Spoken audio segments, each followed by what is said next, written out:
கப்போக் mattress factory Krishna பேசுகிறேன். இப்போ என்ன 2 சிங்கிள் பெட் இருக்குது, ஒன்று வளைச்சி கட்டியிருக்கோம், ஒன்று இப்படி நிற்க வச்சிருக்கோம்னு பார்க்குறீங்களா? இதுதாங்க நம்ம பண்ணுறது. இப்போ இந்த மாதிரி ஸ்டிப் ஆகிற பெட் வந்து ரெடியாக போட்டு அப்படியே கஸ்டமருக்கு டெலிவரி கொடுக்குறோம்.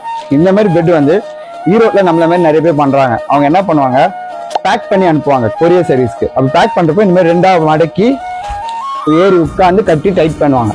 அப்போ இந்த இடம் அமுங்கும். இங்கே பாருங்கள் எப்படி வளைஞ்சிருக்கு பாருங்கள் பெட்டு. இந்த பெட்டு பாருங்கள் எப்படி ஸ்டிப்பாக இருக்குது பாருங்கள். இந்த மாதிரி இலவமஞ்சி பெட் வந்து வலிச்சு கட்டுறப்ப என்ன ப்ராப்ளம் ஃபேஸ் பண்ணுவாங்கன்னா, கட் பண்ணோன்னா எப்படி பெண்டா இருக்கு பாருங்க பெட். இந்த மாதிரி பெண்டா தான் இருக்கும். இப்போ பாருங்க இப்படி பஞ்சு அமிங்கி இருக்கு பாருங்க.